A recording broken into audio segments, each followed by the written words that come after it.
And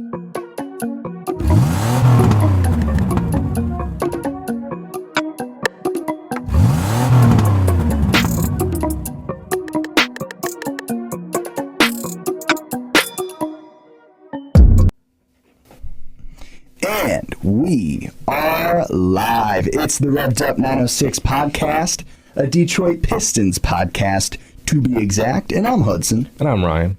And before we get into episode number 22, I want to let you guys know that once we wrap up the NBA season, we will be officially finished with Revved Up recaps for the summer. But don't worry, we have content on the way. We will be bringing you NBA 2K content, whether it's 1v1s against me and Ryan for, the Detroit Bad Boys against the current Pistons team, or the going to work team versus the Detroit Bad Boys. Whatever it is, we're going to bring you mock trades and stuff like that, my GM, and we're going to be doing draft picks and simming seasons and see what happens. And so we're very excited to bring you NBA 2K content. Hopefully it shows a little bit more of our wild side, and we can kind of show you how bad I am at 2K. Ryan, how stellar he is, ridiculously stellar at 2K. Right, and we will, so make sure to subscribe, one, but then also turn on your post notifications, because you don't want to miss out on this 2K content, people. You gotta stay involved. So make sure to like and subscribe. We appreciate you for viewing episode number 22. Let's get into it. This week, I am so excited about this topic because there are so many different ways you can go about this. This week, we are going to be talking about Bojan Bogdanovic, Bog Dangerous per se, and should he stay or should he go, and what Troy Weaver might do with him this offseason if he's not going to do anything. Let's get into it. So I first want to get into reasons why Bojan should stay. And my biggest point is we need a lot of firepower offensively to be able to compete with these Eastern Conference powerhouses, the Boston Celtics, the Sixers, the what's another one? The Miami Heat are a solid one, right? Yeah. The Cleveland Cavaliers in a couple of years. A big one. These offensive powerhouses, we need to be able to keep up, and Bojan will offer that offensively. Yeah, and you look at what he can do for your offense. He is a shooter. That's the number one. In 59 games this season, he's shooting 41% from three, 48% from the field. He's shooting 88% from the free throw line. And he's averaging like 22 points per game for us this year. So he's a shooter, and we like shooters in Detroit. We really haven't had one since, realistically, Tayshaun Prince, let's be honest, because, I mean, it's sad, really, because you could say Luke Kennard, but he is a shooter in his own sense, but Luke Kennard is nothing special. No. And that's me not trying to be mean, but it's true. But we really haven't had a shooter since Tayshaun. Yeah. And so it's nice to have a guy like a shooter in Bojan to be able to get those buckets that we need, because three-point shooting in this game is very important. Yeah. Like look at the Warriors with Clay and Steph. I know. If it weren't for Mark Jackson, shout out to Isaiah Thomas for on the episode recently on All the Smoke. Giving him credit. Yep, give him credit. But yeah, if it weren't for Mark Jackson promoting Steph Curry and Klay Thompson's shooting, this game wouldn't be a shooting era. Right. So kudos there. But the point is, Bojan, he can shoot, and we need shooters. Without him, I don't even know who the next man up is, really. Right. I mean, you'd think maybe Cade, but even him, he's not a go-to three-point shooter. It's just whatever it comes to him. And I guess you could say Jaden, but even Jaden is not. Yeah. Also with Bojan is we know he's offensively consistent. Yep. What is his average 3-point shot percentage? So this year it's 41%. Okay. That's respectable. Yeah, and that's not bad. While he was in Utah, it was much higher. Mm-hmm. So his last year in Utah, 45%, almost 46%. His second year in Utah, 43%. His first year in Utah, 44%. Mm-hmm. So that's when he was the most dangerous, as Mason would say, Bo dangerous. Yeah. But in Detroit, he kind of has taken a different approach to his game, but he has to. Because without Cade, he kind of has to be the go-to guy. But I hope he knows he's not the go-to guy. We have Jaden Ivey. Because if he thinks he's the go-to guy, I don't want to be in another situation with Jeremy Grant, where Jeremy Grant was like, oh yeah, I'm the guy, even though Cade was right there. And it's like, dude, we just spent the first overall pick on Cade. You're not the guy. Yeah, don't take his looks. Yeah, so I don't want that situation to be something for next year, because that would not be fun.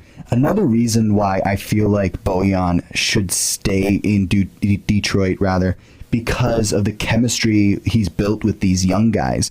These guys are very impressionable. I mean, Jalen Duren's 19 years old. He's a baby. Yeah. And to have a guy like Bojan that's been around the NBA like 10 years now, it's so good to have him in the locker room and be an exemplary player as the pro's pro. He shows up to practice on time. He gets to games early. You know, he's on the airplane on time. He's doing all these things right off the court. And it's so good for these young guys to see that, because when you set the tone the way Bojan does, that's just setting up a successful organization. And do you really want to lose that after having him around for a year? Yeah, and you look at who he's played for in the past.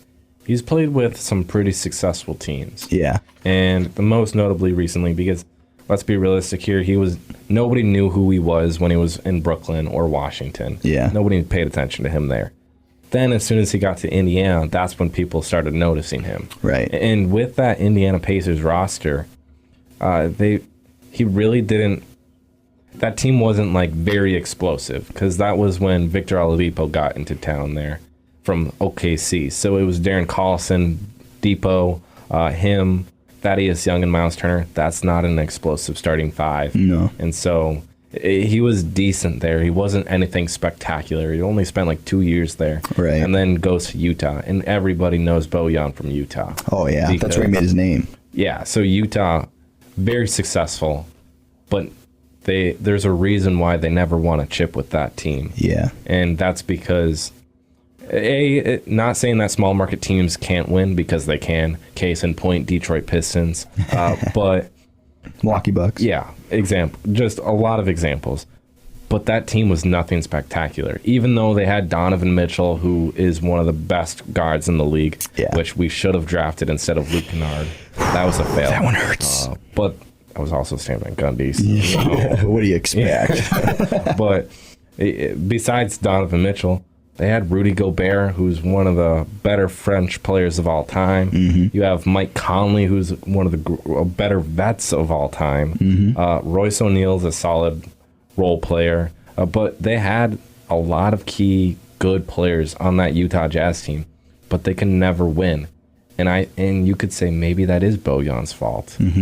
But not necessarily, because you have some of the top tier talent. Like, look at them in their new situations. Like, look at the Jazz starting out earlier this season. Mike Conley was a guy. Yeah. And then with Cleveland, Donovan Mitchell is the guy on that team, which is crazy to think, even in the sense that they have Evan Mobley, they have Jared Allen, they have Darius Garland, they have all these players around Donovan Mitchell that should be the guys. Yeah. But they're not. They took a step back and allowed Donovan Mitchell to step in. And then you look at Rudy Gobert with Minnesota. Like, yeah, Cat is still the guy there. He is. But they've allowed Rudy Gobert to be Robin to Cat's Batman, even with Anthony Edwards there. So it's not necessarily that Bojan can't win with all these other teams. It's just these teams didn't have the talent around him to win. And I'm not saying that Bojan's not the guy, but it's just something to look at. And I think we are setting up this roster to have enough talent around Bojan.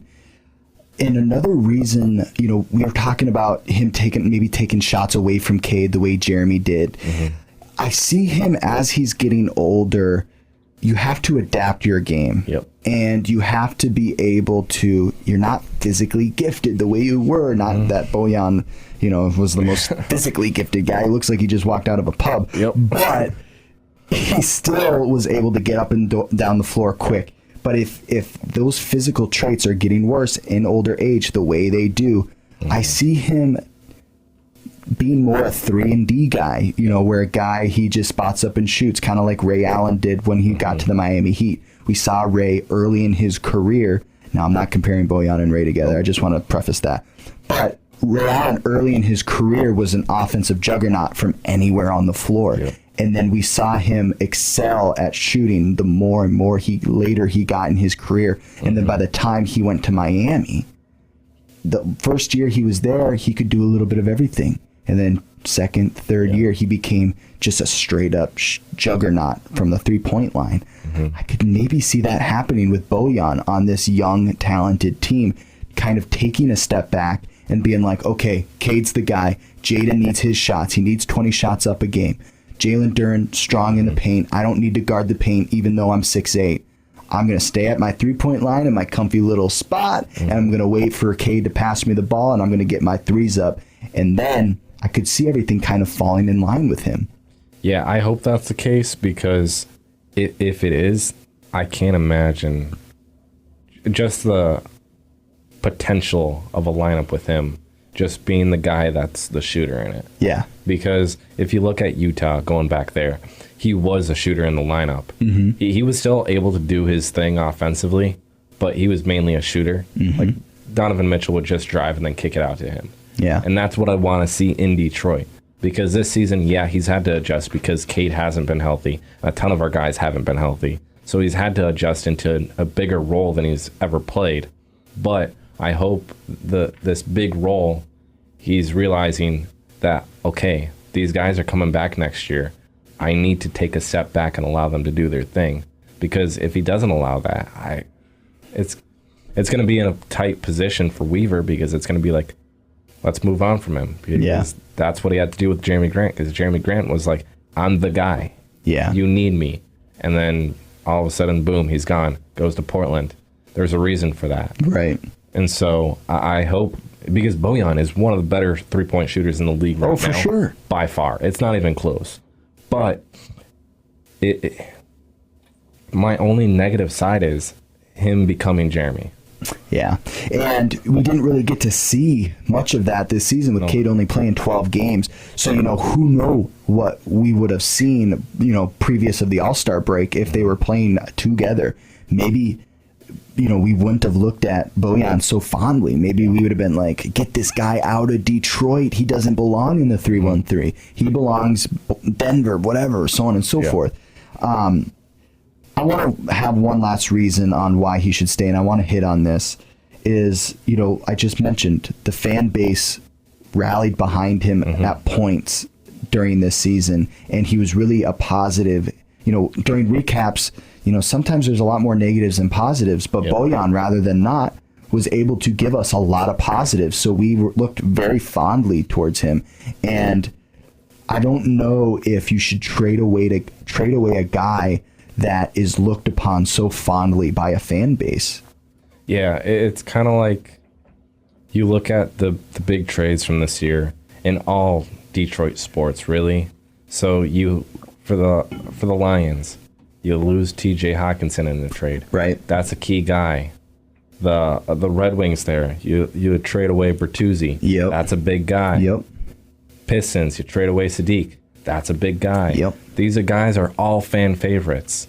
So the fact that everybody is starting to rally behind Bojan, going like, oh, I love him. It's kind of like you should expect a trade because you got those 3 key examples.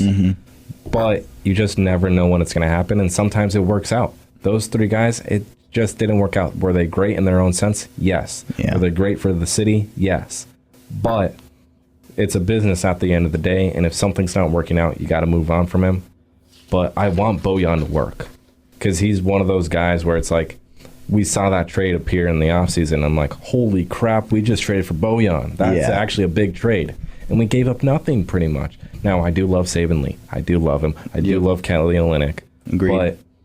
Bojan was just a guy where it's like, as soon as I saw that trade happen, I'm like, oh, we're making a move for the playoffs this year. Yeah. And then Cade goes down, and then all of our guys just fall apart because of injury. And then it's like, ooh, what's going to happen with him? Because all of a sudden he didn't get the season that everybody was expecting. So it's like, we can see a move, but at the same time, we don't want a move.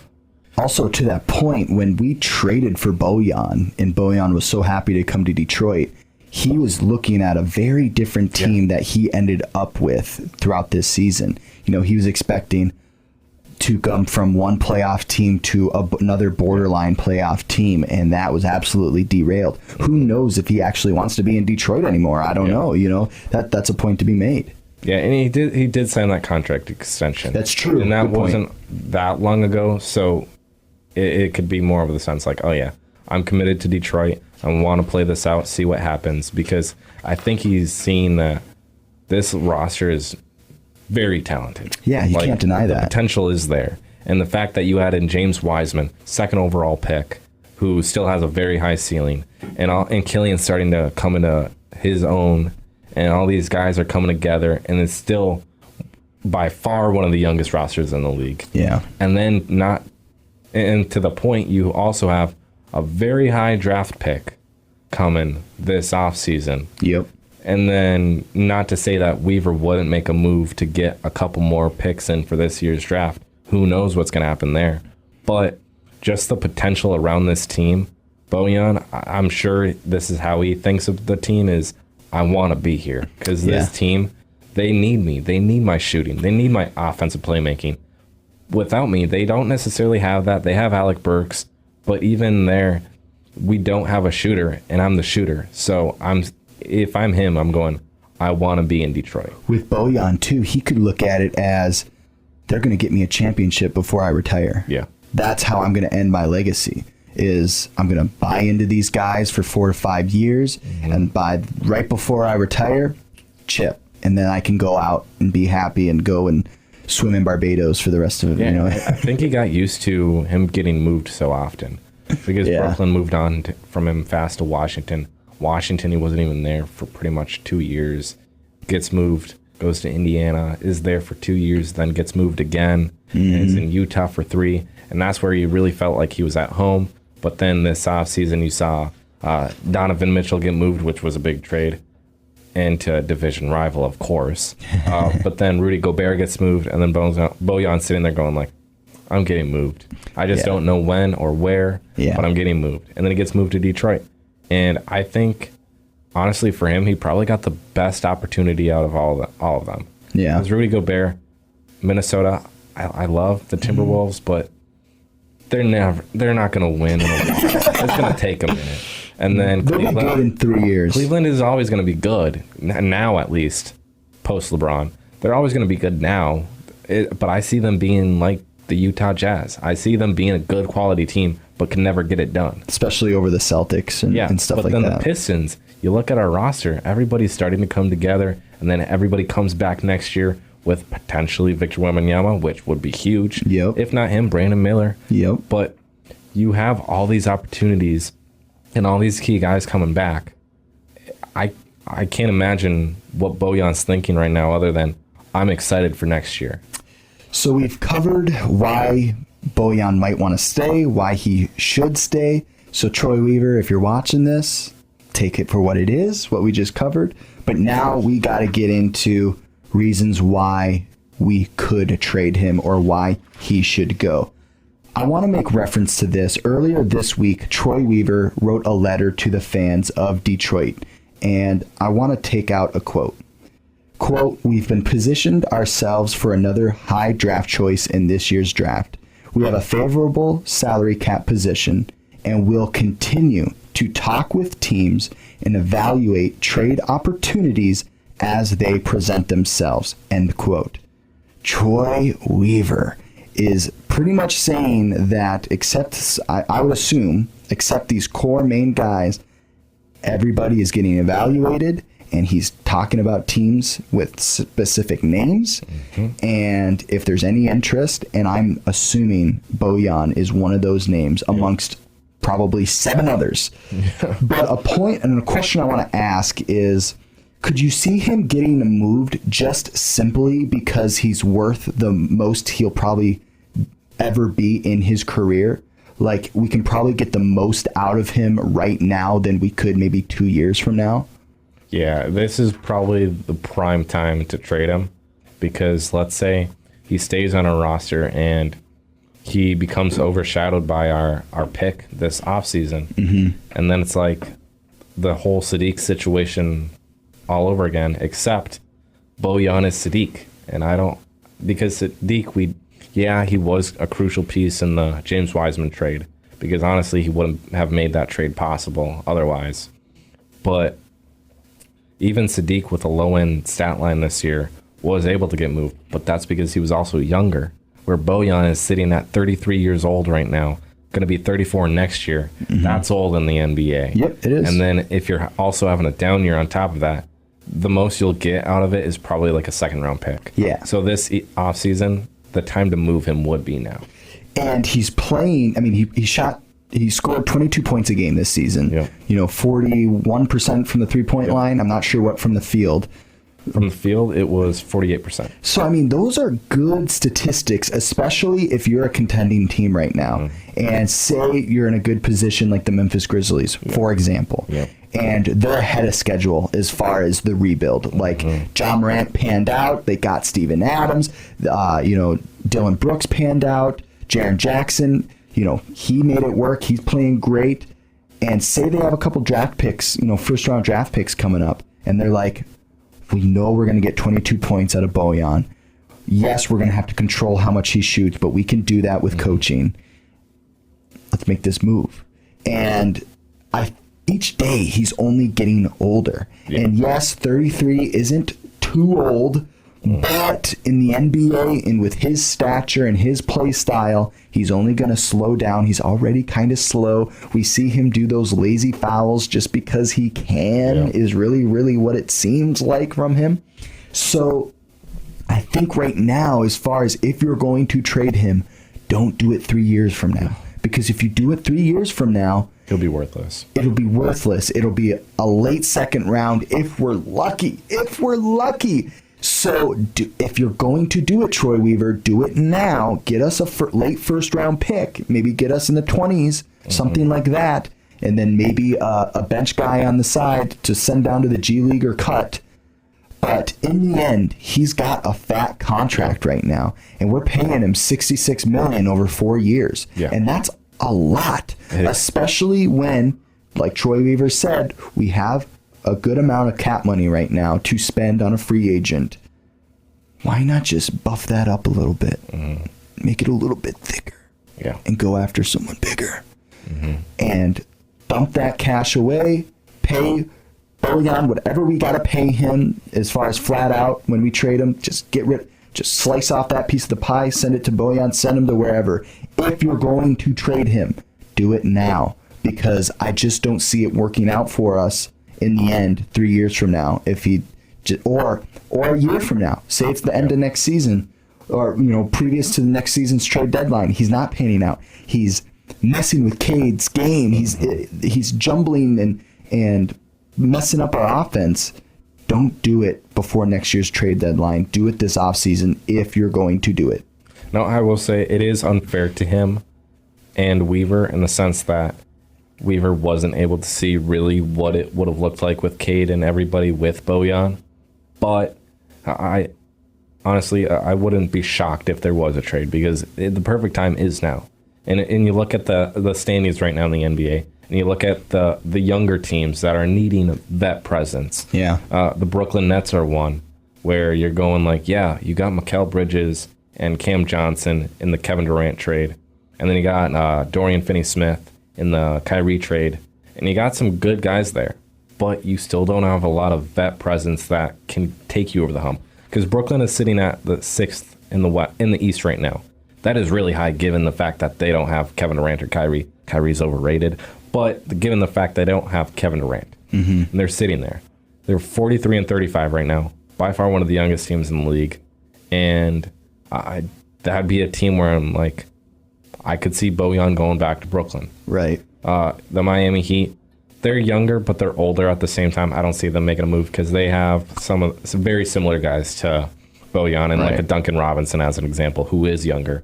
Atlanta, I don't see that happening just because it's like they already have Sadiq now, so it's like they're not going to want to do that. Right. Toronto could be a possible team, but Toronto, outside of picks, they don't really have anything that I'd want in Detroit. Yeah. The Bulls are the same. And then once you get below the Bulls, who are 10th in the East right now, it's the Wizards. The Wizards could be potentially someone. I could maybe see that. But then it's Orlando, and I don't want to have him go to Orlando. No, because then we got to play him 4 times a year. And then Indiana, and then Charlotte. And like, No, I don't see him going in the East. The only team in the East that East that I see is Brooklyn.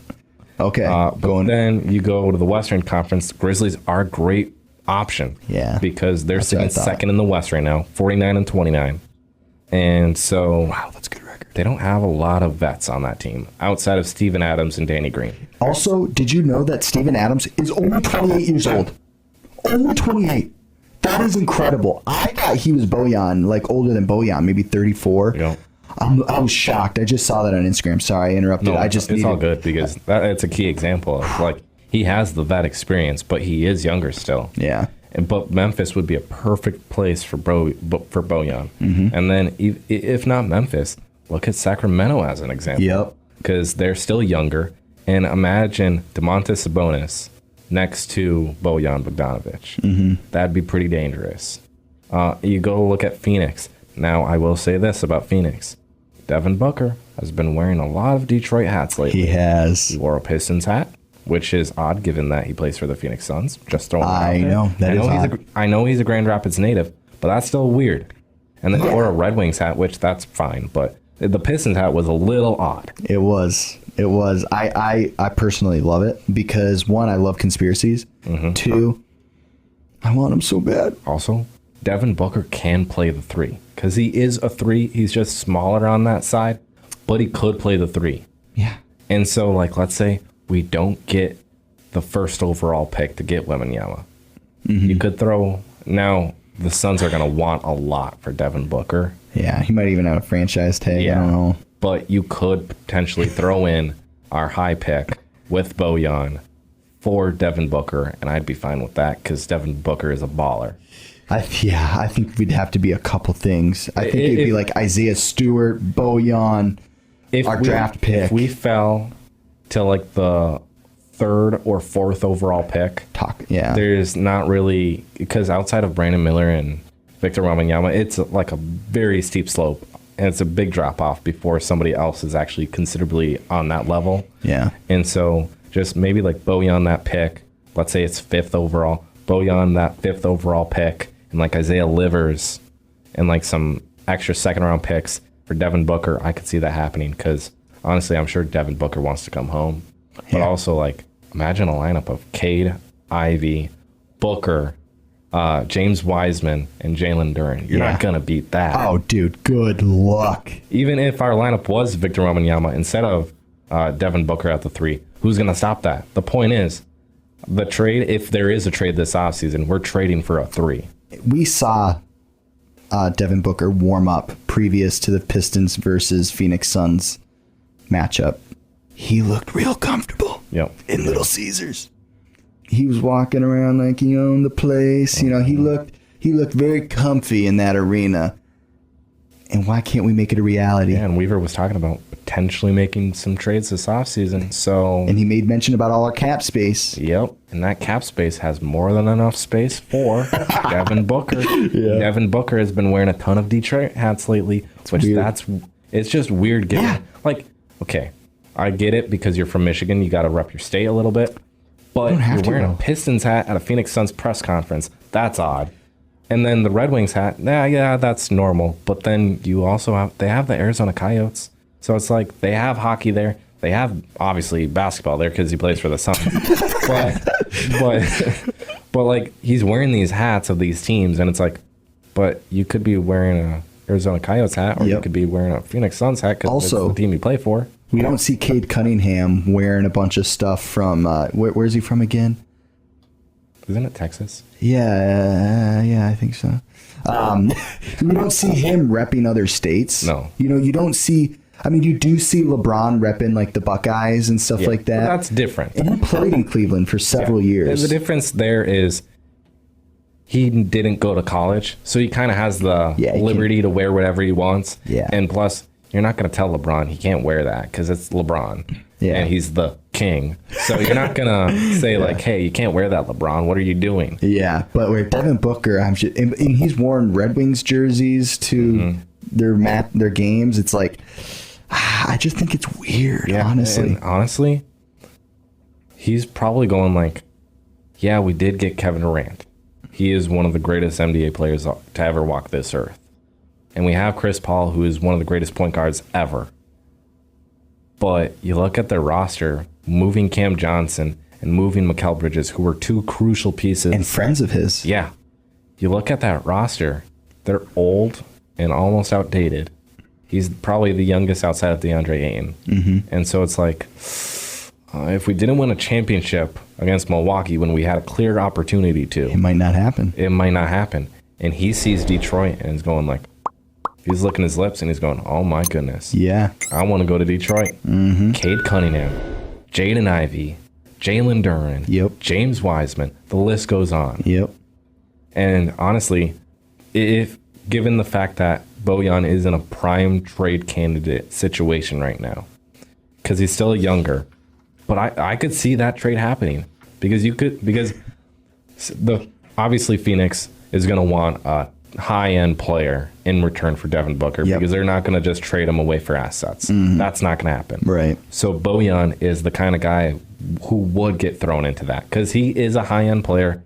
He's not like, whoa, that's Bojan Bogdanovic. He's one of the best players in the league. But you know what you're going to get. Yeah, you know what you're going to get. You're going to get a bucket. Yep. And that's something that team needs because Kevin Durant is a bucket. Mm-hmm. But if he can stay healthy. Yeah, that's the point. If he's healthy, oh my goodness. But if he's injured like he was with Brooklyn, they were never good with him, but there's a reason for that. Yeah. And so this is just a key example of a situation where it could work out both sides if we don't get Wembanyama or Brandon Miller, because that's like the perfect situation.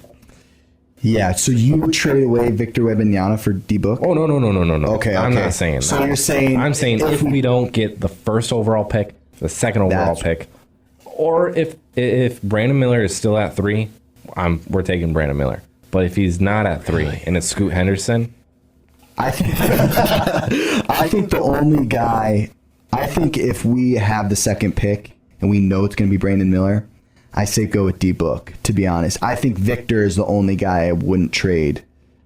I would keep Brandon Miller just given that he's young and look at his season at Alabama. It's amazing. Mm-hmm. And he can shoot. He can do everything. Yeah, he averaged like 26 points per game this season. That's high for college basketball. That's true. So you can see that he's a bucket. And so... We're talking about D-Book, though, man. I know. Michigan native. But Booker's already like 26 right now. Yeah. And so it's like Brandon Miller. I wonder. How old is Brandon Miller?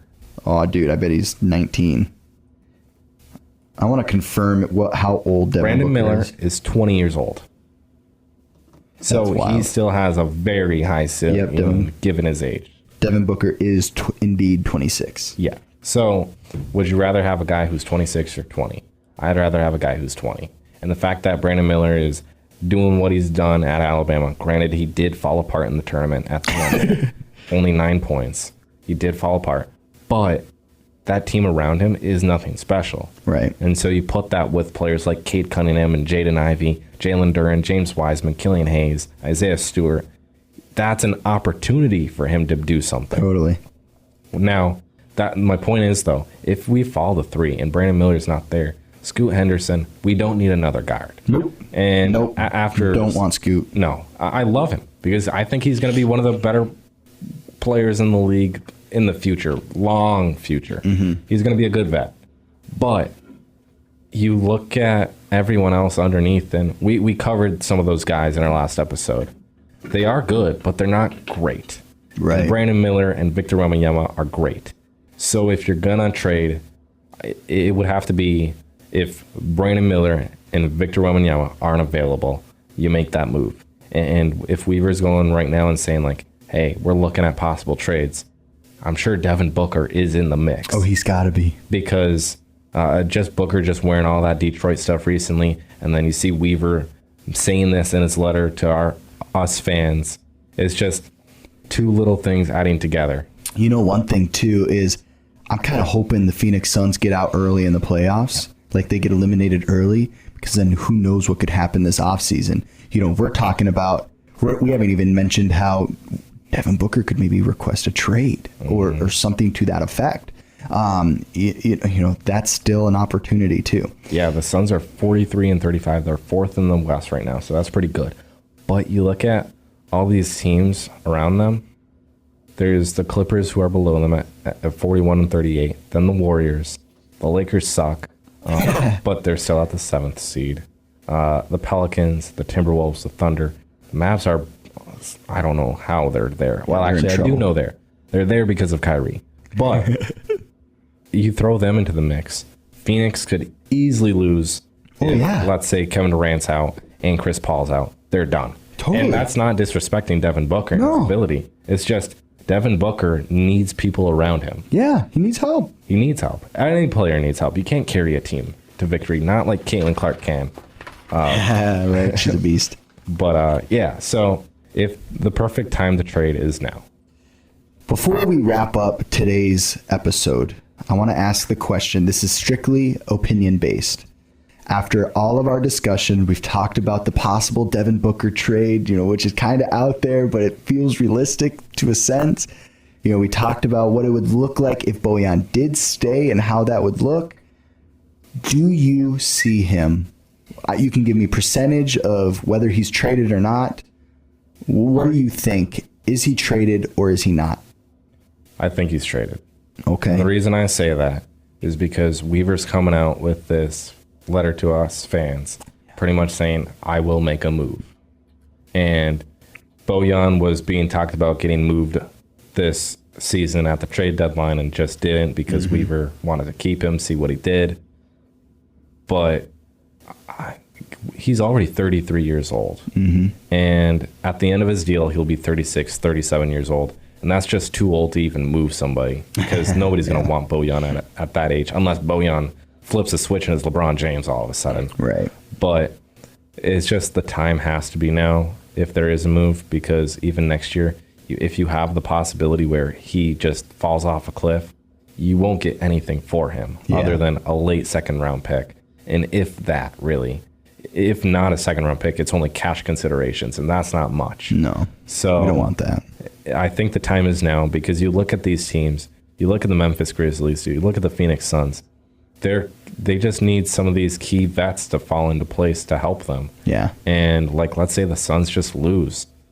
Devin Booker's been hinting at Detroit for a while now. Yeah. So that's a very strong possibility. The Grizzlies are actually a very strong possibility in the sense of they are younger, so they need vet presence, but that's also a team like, yeah, we want to win now. We don't care. Help. And they need help. Yeah. So they would move assets to get Bojan. My opinion, you know, I think, you know, we talked about how Jeremy played with Cade. I feel Bojan pulls the same thing. Yep. I don't see Bojan giving over the reins of the offense. I don't see him being able to take away some of his shots he takes per game. I don't see it working out. I see him holding us back. Each day he's getting older. I say he gets traded, and I say it's probably an 80% chance he gets traded. I could see that 20% maybe hitting, but with the letter Troy Weaver has sent us, and the way he's talking, and the way he's looking at this offseason, we've seen him make major trades. I think that's going to happen with Bojan. I will say this. Alec Burks is another key example of somebody who could get moved easily this offseason. But if Bojan gets moved, I don't see Alec Burks getting moved. Right. And that's because Alec Burks is younger and can do so much more than Bojan can, and is a shooter. And doesn't need as much attention. No, he doesn't. As far as holding onto the ball, he doesn't need that much time. He has great chemistry with our roster. I think so too. So if Bojan gets moved, Burks doesn't. but I could see a possibility of them getting packaged together. Just because they're vets. Yep, because they're vets. You know what you're getting. You know exactly what you're getting. You're getting buckets out of both of them. Yeah. And so I love Alec Burks. I do too. But if Bojan gets moved, I don't see him getting moved. And I will throw this out there just to finish things up. Yeah.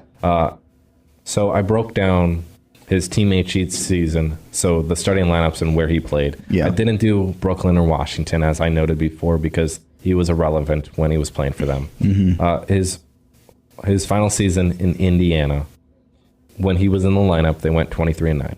So that's pretty good. Their win percentage was 71%. But that starting five also had Darren Collison, great vet point guard, Victor Oladipo, Thaddeus Young, Miles Turner. So they had a solid lineup. Yep. And at that time, 2018-19, it's like Bojan's younger, obviously, but then that was the kind of the year where everybody that normally isn't good was good, and that was the Pacers. And the Pistons. Who made the playoffs that year. And then Utah in 2019, they went 20-7 with him in the lineup. But the key difference is they had Mike Conley, who is a far better upgrade than Darren Collison. Yep. They had Donovan Mitchell, which is a huge upgrade compared to Victor Oladipo. They had Royce O'Neal, who's a solid wing, and then Rudy Gobert, who's one of the better bigs in our league currently. Right. And that lineup stayed the same all 3 years he was there. But the win percentage each year got lower and lower and lower. Ooh. And the final win percentage with him in the lineup was 69%. Right. That's not good compared to where it was originally at 75%. Yeah. So it's like, I bet his minutes went up each year. As I was looking, I'm pretty sure they did. And that's just a key thing into why he could get moved, because and you look at even Indiana, it just went down as time went on. So maybe he is the kind of guy where he demands the ball a lot, as we've seen kind of this season. So maybe that falls into the line of he just takes the team down with him, and then the rosters get blown up, because Indiana got blown up that offseason. And then you see this past offseason, Utah got blown up. Yep. So it's like, I don't want to be in that situation. And it might be the kind of situation where he gets more minutes, his shot, he's getting more shots up, he's getting more confident, and then he demands the ball more, and then we see the strides of a team kind of fall back and lose the pace of where they were once at. Yeah. And that's unfortunate, and that's why I don't want to see that in Detroit. So it's like these little precursors that the statistics show. You can't ignore those, because history tends to repeat itself. And that stays true with sports as well. Yeah. Well, that will do it for episode number 22. We got into the nit and grit of what it might look like if Bojan Bogdanovic gets traded, if he doesn't, and what that looks like. And we got into the details. Before you guys go, I want to shout out Grind Clothing Co. We've officially collabed with them a couple months ago, so make sure to go check out that merch drop. You can find the links to that in the description below, also in our YouTube bio. So go show Grind Clothing Co. some love. We have hats like this. It's not this exact one in the shop, but it looks similar. So if you like this hat style, make sure to go check out Grind Clothing Co. We appreciate their partnership. We will see you guys in the next episode. Peace.